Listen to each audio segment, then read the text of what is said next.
Buenos días y bienvenidos a un episodio más de Atheos.me. Yo creo que ya va siendo tiempo de buscar alguna musiquita como para la introducción. Pero bueno, esta semana fue muy buena y hay algo que quería comentarles porque me parece que podría ser un episodio sobre el tema. Y es algo que va a tener mucho impacto en los próximos años y tal vez en los próximos meses y tiene que ver con inteligencia artificial. Yo trabajo parcialmente en eso y hay un proyecto que estoy desarrollando con la Universidad de Costa Rica, la UCR, con la Facultad de Medicina y tiene que ver con algoritmos de inteligencia artificial que lo que buscan son patrones dentro de estas fotos que uno ve como de la sangre con los glóbulos y busca patrones para encontrar, para hacer diagnósticos. Y la gran ventaja es que estos diagnósticos en este momento son muy caros y duran mucho tiempo. Y un sistema de estos lo que podría hacer es darle la posibilidad a gente de menos recursos para poder tener el acceso a una mejor vida y a una vida más larga. Yo creo que al final voy a terminar donando el proyecto y a la comunidad científica en general. Lo voy a poner público en internet porque si bien es cierto yo soy partidario del capitalismo, me parece que es la forma en la que uno puede sacar lo que es la inventiva, el trabajo, el esfuerzo, el sacrificio y lograr resultados. También sé que ninguno de nosotros tuvo el mérito de haber nacido donde nació, con la inteligencia, con las posibilidades de educación que lo hizo. Y hay gente que nació y a donde simplemente se les dio una mala mano y tienen que ver cómo hace con ellos. Y contrario a Ayn Rand y muchos pensadores que dicen que la gente está así únicamente porque no tiene buenas ideas y porque no trabaja, yo creo que cuando uno va creciendo va viendo que la vida no es tan blanco y negro y en muchos casos hay gente que realmente, no quiero decir no merece, porque no tiene nada que ver el merecer, pero yo creo que somos parte de algo más importante. Yo por lo menos me siento parte de algo más grande que es la humanidad y me parece que yo soy solo un integrante y mi labor dentro de esta vida no es solo hacer lo que es conveniente para mí, sino para el resto. Pero bueno, el asunto tiene que ver con inteligencia artificial y lo interesante es ver cómo la inteligencia artificial ya como ciencia va conquistando territorio que antes era únicamente de la filosofía. Y ahí entra también la religión. Que entra en la conciencia, en la necesidad de un creador, en la moral, en la ética, muchas cosas que son propias de la conversación que se tiene que tener y el discurso sobre que necesitamos tener sobre inteligencia artificial en los próximos años o meses. Y si usted tiene algún aporte, alguna pregunta o algo que quiera decir, escríbame info@atheos.me. atheos.me. No sé por qué sigo deletreándolo, porque si usted lo está escuchando es porque ya lo digitó. Pero bueno, de todas formas, atheos.me. Entremos de lleno al tema de la semana. Habíamos dejado pendiente una conversación que tuve con un señor en Twitter. Él se llama Julián Musa. Su nick es @pjulianmusa. Y él empezaba a hablar de Dios. Él dice que es teólogo. Yo le creo. Empezó a hablar de Dios y yo le pregunté que cuál Dios. Él dice que bueno, que obviamente Jehová, obviamente. Y yo le pregunto cómo sabe él que Jehová, que el Dios Jehová es verdadero y el resto de los dioses son falsos. Hay una importancia que no se le da a esta pregunta porque es fundamental, lo decíamos la vez pasada, a nivel de epistemología, el por qué yo sé que esto es así, por qué un creyente cree en lo que cree. Y me parece que si usted es ateo, como decía la vez pasada, las conversaciones con creyentes deberían estar en función de esto. Nadie se va a desconvertir por medio de argumentos ni de datos científicos. Eso no tiene ninguna importancia. Nadie se va a convencer por un argumento. Pero es importante preguntar por qué la persona cree lo que cree. Porque es una manera más honesta de cuestionarse. Y si usted es creyente, hágase la pregunta. Posiblemente llegue a una de dos conclusiones, aunque hay variaciones. La primera, porque fue criado en un ambiente a donde se creía en ese Dios. Si usted hubiera sido criado en otro país, posiblemente creería en el Dios de ese país. Y vemos que el porcentaje de personas que siguen la religión de sus padres es altísimo. Y esto lo que nos dice es que una vez que ya creemos en un Dios, es muy poco probable que aceptemos la existencia de otros. La otra razón de por qué la gente es creyente, y esto se da sobre todo en edad adulta, es porque experimenta algún evento que no puede explicar si no es con Dios. Que estaba enfermo y que entonces rezaron y que no hay ninguna explicación científica posible y se mejoró, que estaba en el avión y entonces vino la turbulencia, se iban a caer, pero entonces rezaron y entonces ya paró la turbulencia y todas las variaciones que hay sobre el tema.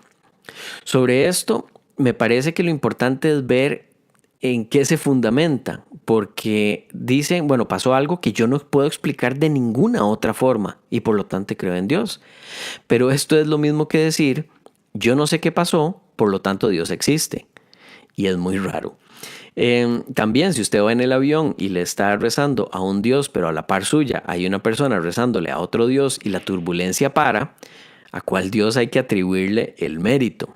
Y ahí vienen ciertas interrogantes, pero bueno, lo importante es por qué si usted como creyente, como cristiano, posiblemente si está escuchando este podcast, cree en Jehová y no cree en los otros dioses. Ya don Julián respondió de dos formas. La primera, porque lo dice la Biblia, sobre esto fue el capítulo pasado, y después dice que porque es la explicación más lógica. Sobre esto después vamos a hablar. Antes quiero leer algunas de las respuestas que recibí. Les agradezco mucho la participación porque vuelve esto muchísimo más entretenido. No voy a dar los nombres, pero les agradezco mucho. Y también le pregunté a algunos amigos que son creyentes y estas son las respuestas que recibí. Primero, dicen por aquí, sé que Dios es verdadero por fe. Bueno, en otras culturas hay otra gente que tiene fe en esos otros dioses. De hecho, son más de 4,000, podemos llegar hasta decenas de miles, depende de la interpretación de lo que es un dios, cosa que no está bien descrita y definida. Y todos tienen fe en ese Dios. Entonces eso no lo hace verdadero. La fe no es una forma de poder llegar a la diferencia entre diferentes dioses porque es la misma para cada uno de ellos. Ahora dice, Dios es el único que se ha entregado a la humanidad. Bueno, esto es falso y vemos en diferentes culturas que hay diferentes profetas y en muchos casos tienen un final muy similar al de Jesús. De hecho, la historia de Jesús comienza en una época a donde ya en esa misma cultura y en otras culturas había mitos muy similares, el de Dionisio es un caso espectacular, sobre profetas a los que les pasaba exactamente lo mismo. Hay una película que se llama Zeitgeist, a donde cometieron el error de meter un poco de cosas que no son verdad y entonces habla de que en ese momento había diferentes, habla de la creación, habla de los profetas y habla de algunas de las culturas de ese momento y de lo que se creía en ese momento. Y vemos que hay un montón de profetas que tienen características muy similares. Ahora, ¿por qué cometieron el error? Porque algunas de las cosas que aparecen en Zeitgeist no son del todo verdaderas. Son como un poco manipuladas. Y esto lo que permite es que cuando uno ve estos datos, el pastor o el sacerdote, lo que dice es, esa película está llena de un montón de cosas falsas. Siendo que lo que está diciendo es que son falsas, pero no dice ni cuáles específicamente, ni que son la mayoría. Pero nosotros vemos ciertos mitos, sobre todo en el caso de Horus, de Osiris, algunas versiones de Buda, Atis, Dionisio, especialmente Dionisio, algunas versiones de Krishna, etc. Vemos que antes de Jesús había profetas que su nacimiento había sido predicho por una estrella, donde hay 3 reyes que los visitan. Vemos en estos mitos también que nacen de una virgen, vemos que hace milagros, vemos que son seguidos por apóstoles, en algunos casos son 12 apóstoles, vemos que es traicionado, vemos que muere y vemos que resucita. Esto en todos los mitos que estaban en el momento en el que el cristianismo empezó a emerger. Ahora, uno podría decir, bueno, debe ser que Dios estaba practicando con otros mitos y que Dios, el de Jesús, sí es el verdadero, pero tal vez haya otras explicaciones posibles. Ahora, hay otro punto que es importante y es que generalmente un creyente no tiende a buscar información que haga ver que lo que él piensa es falso, al contrario de un científico. Por ejemplo, cuando alguien en la comunidad científica quiere proponer algo, primero busca todas las formas de estar equivocado. De hecho, hay una fase antes de sacar un estudio que se llama el peer review, a donde se contrata a diferentes científicos y a veces generalmente se hace sin saber quiénes son el uno del otro y lo que buscan es tratar de que la teoría que se está proponiendo falle, porque es la única forma de poder sacar algo que tenga menos fallas. Ahora, ¿qué es lo que pasa con los creyentes? Que si leen e investigan sobre un tema es a favor de lo que piensan y no en contra.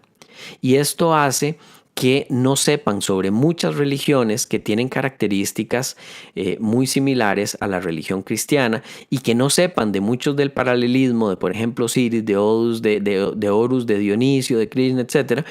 Y piensan que Jesús es un caso único, a donde es una historia con características únicas y, por supuesto, si uno no sabe nada más, lo da como verdadero.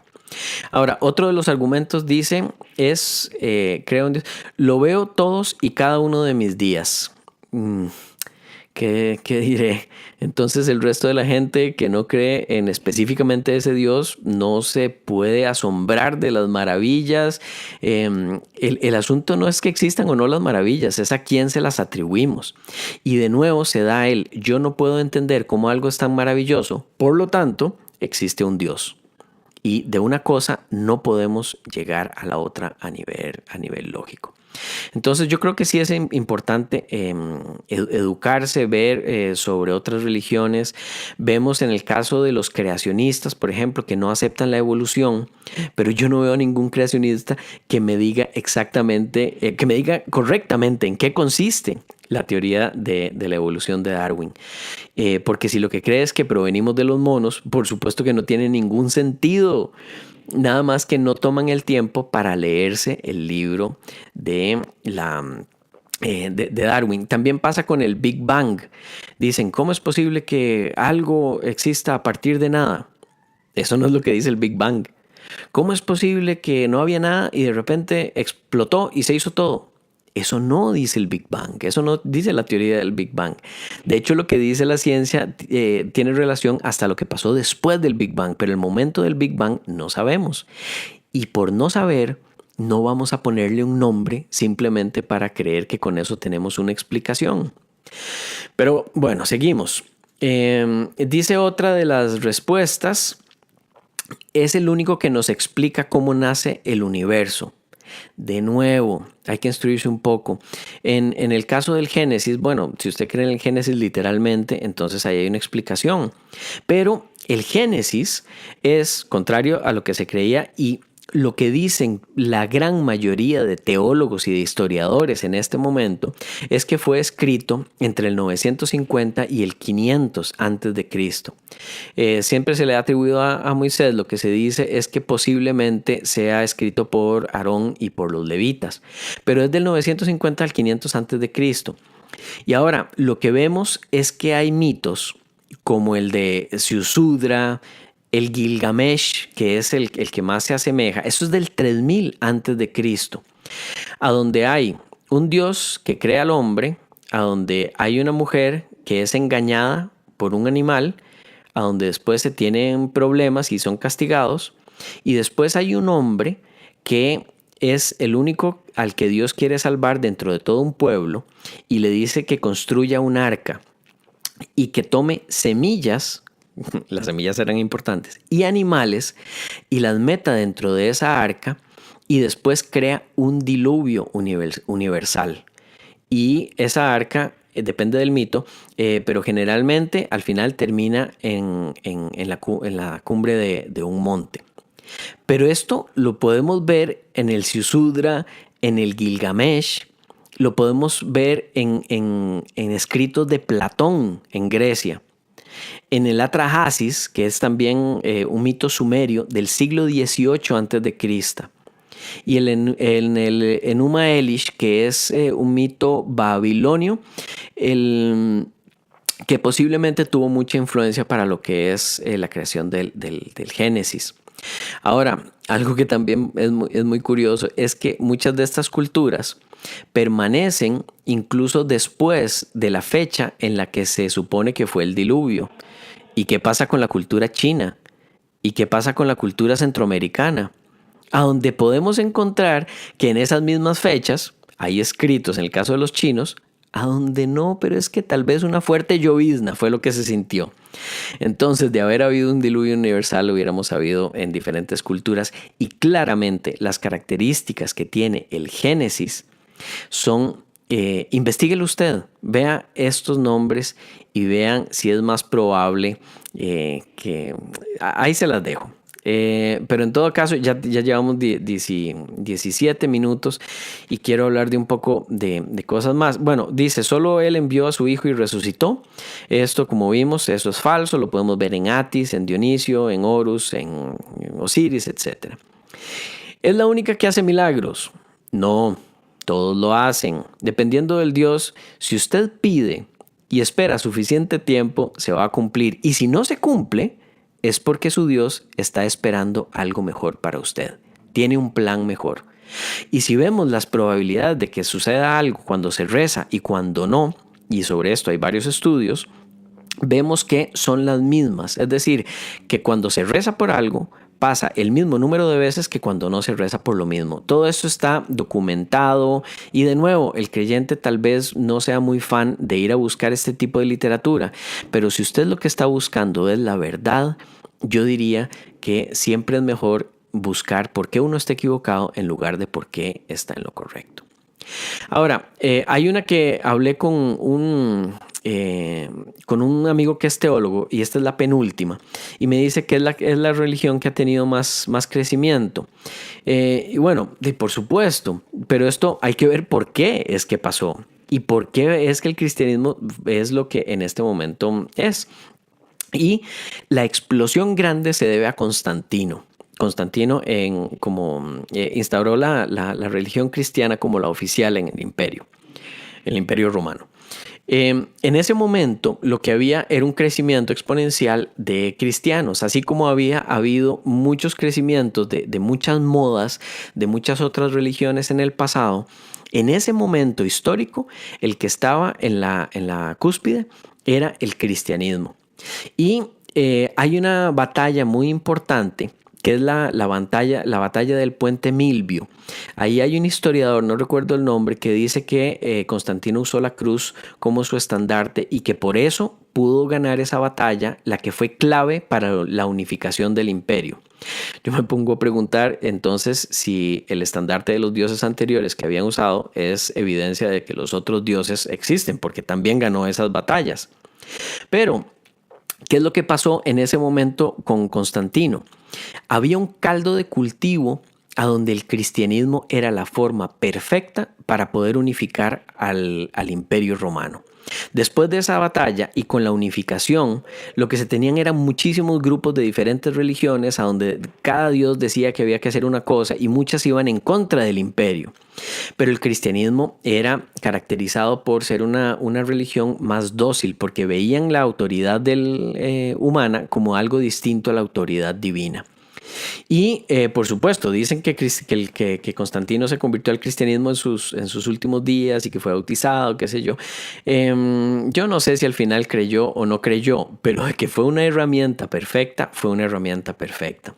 Porque Además de todo esto, tenía una creciente aceptación por parte de aquellas clases que podían ser eran las que potencialmente tenían mayores posibilidades de ir en contra del imperio y podían generar, obviamente, problemas políticos. Aparte, hay algo muy importante y es que las iglesias empezaron a recibir ingresos de las mismas personas que entraban en las iglesias, al punto de que el mismo Constantino sacó una ley a donde decía que las iglesias cristianas no pagaban ningún tipo de impuesto, cosa que sigue en nuestros días, al contrario de las otras iglesias, y logra una alianza con estas cúpulas. Obviamente después cuando cae el Imperio Romano y entra la Edad Media, entonces lo que tienen las autoridades es una cúpula a donde tienen el poder, reciben dinero, no pagan impuestos, tienen la autoridad a donde, reciben donaciones y reciben fortunas a donde en este momento a nivel de bienes raíces la Iglesia Católica tiene en nuestros países la cuadra más importante en cada uno de los pueblos de todas las ciudades de todos los países del continente. Y esto es en muchos casos dinero que no fue que se lo ganaron con el sudor de su frente, ¿verdad? Y si no creían en todo esto, se iban al infierno. Ahora, el concepto de infierno ha cambiado mucho, podemos hablar de esto en otro episodio, y ahora es básicamente a donde no está Dios o la ausencia de Dios.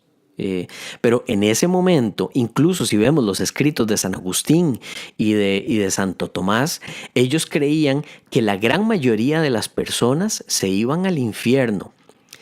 Yo no puedo explicar la clase de terror que yo hubiera tenido en el momento en que me explican esto como la única verdad, que no había ciencia, no había método científico, no había ninguna forma de explicar la realidad, sino lo que me estaban diciendo las autoridades. Y yo o me salvaba y tenía un premio como ningún otro, dando dinero de por medio, o me iba a un castigo a donde iba a sufrir por toda la eternidad. Así que sí, el que haya tenido más crecimiento podemos ver por otras razones y muchas a nivel económico, a nivel político, a nivel sociológico, podemos ver por qué fue que esto fue de esta manera. Ahora, ¿podría ser una carta del Espíritu Santo para que todos hiciéramos eso? Claro que sí, campeón.